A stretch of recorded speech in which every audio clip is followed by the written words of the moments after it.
You're watching 11 News at 10. When you hand in your prescription to your pharmacist, do you ever double check to make sure that your pharmacist actually got it right? We're hearing they might be getting it wrong more than you might think. We've unearthed lawsuits against local pharmacies accused of dispensing the wrong medication. We asked Rex Russell to examine the extent of the problem and to find out what you can do to stay safe. I have to take these every day. What some people see as a simple prescription. This is my everyday pills I take here for my congestive heart failure. Looks more like a lifeline to a guy with a failing heart.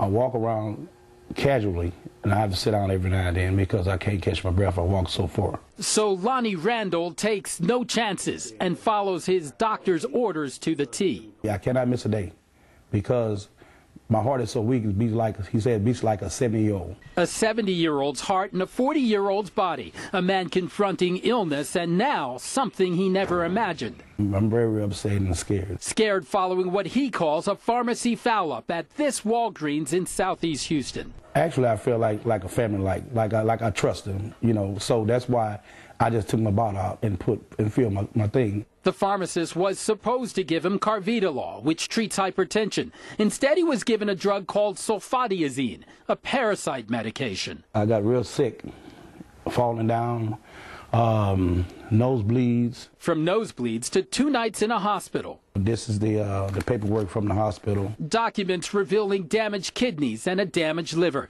The next day, Randall confronted pharmacy employees. And I told him, I say, this is my life. It could have infected my heart, and I could have died, but they didn't care. His attorney plans to take legal action. There is no room for error. Adding to the list of lawsuits we found, all of them targeting pharmacies that have allegedly dispensed the wrong drugs. It's a very thin line.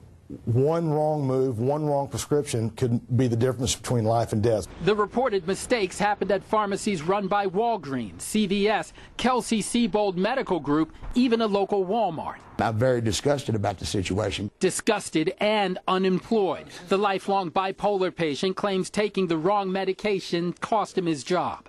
Very lethargic. Could not motivate to do anything. I could barely get up. It is a big problem, not just here in the Houston area, but all across the state. In fact, according to the annual report from the Texas State Board of Pharmacy, there were 281 complaints about dispensing errors last year alone.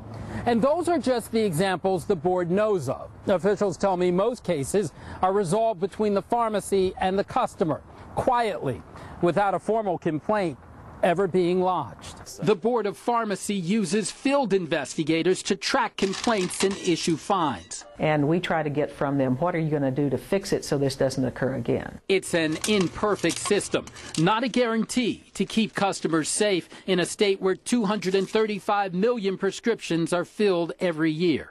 When an error occurs, it's not because somebody comes to work that day saying, I'm going to make an error.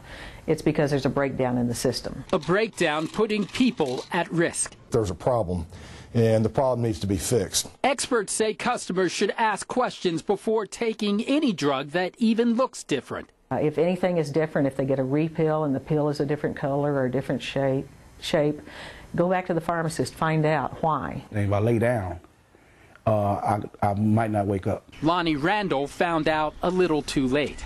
They don't care. They just randomly just put things in the bag. Bags containing pills some people call a lifeline.